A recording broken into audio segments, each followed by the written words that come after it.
Hai, Assalamualaikum warahmatullahi wabarakatuh. Kembali lagi dengan saya Suhardi Amir di sini, calon guru penggerak angkatan 8 dari Provinsi Jambi.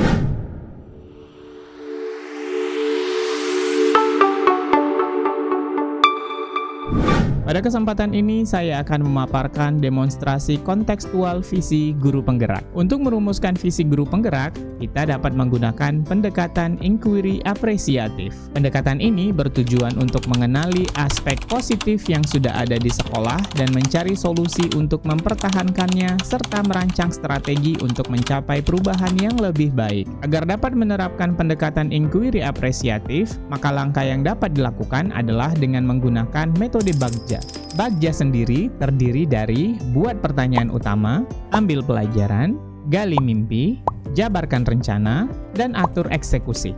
Buat pertanyaan utama berisi serangkaian pertanyaan yang bertujuan untuk membantu menentukan arah penelusuran atau penelitian yang akan dilakukan. Ambil pelajaran dimaksudkan untuk memandu bagaimana pengalaman positif dari individu, kelompok, atau komunitas lain yang nantinya akan kita jadikan sebagai pembelajaran. Gali mimpi berupa narasi keadaan ideal jika prakarsa perubahan telah terwujud. Jabarkan rencana dapat mengidentifikasi tindakan-tindakan yang akan dilakukan, dan atur eksekusi adalah yang dapat membantu transformasi rencana menjadi nyata.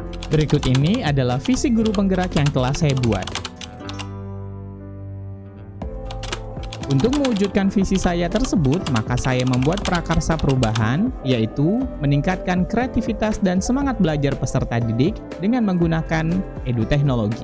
Adapun tahapan Bagja yang telah saya buat adalah: yang pertama, buat pertanyaan utama.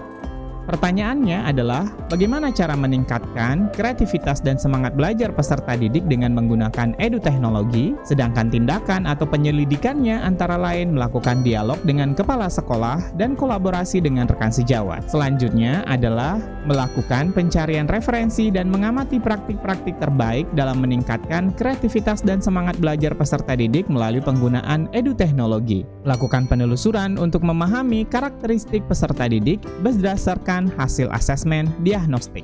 Yang kedua, ambil pelajaran. Pertanyaannya adalah, siapakah guru yang memiliki keahlian dalam bidang edu-teknologi dan secara konsisten menggunakan edu-teknologi dalam pembelajaran di kelas? Pertanyaan selanjutnya adalah, edu-teknologi pembelajaran apa yang diadopsinya dalam proses pembelajaran? Dan yang ketiga adalah bagaimana cara memilih media atau edu-teknologi pembelajaran yang sesuai untuk meningkatkan kreativitas dan semangat belajar peserta didik. Tindakan atau penyelidikannya antara lain mencari sumber referensi tentang tokoh, guru yang ahli di bidang edu-teknologi.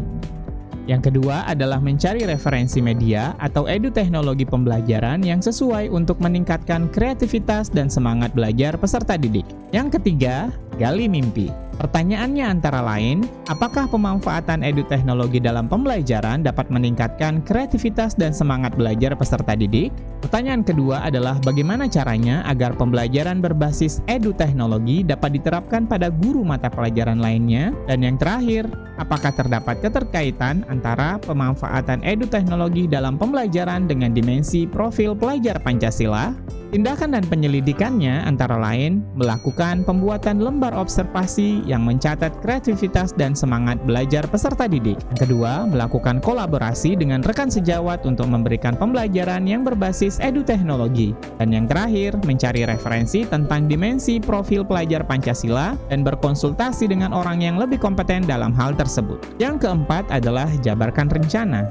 Pertanyaannya antara lain, langkah-langkah apa saja yang akan dilakukan untuk memulai pembiasaan pemanfaatan edu-teknologi dalam pembelajaran? Yang kedua, media apa yang digunakan dalam pembelajaran berbasis edu-teknologi?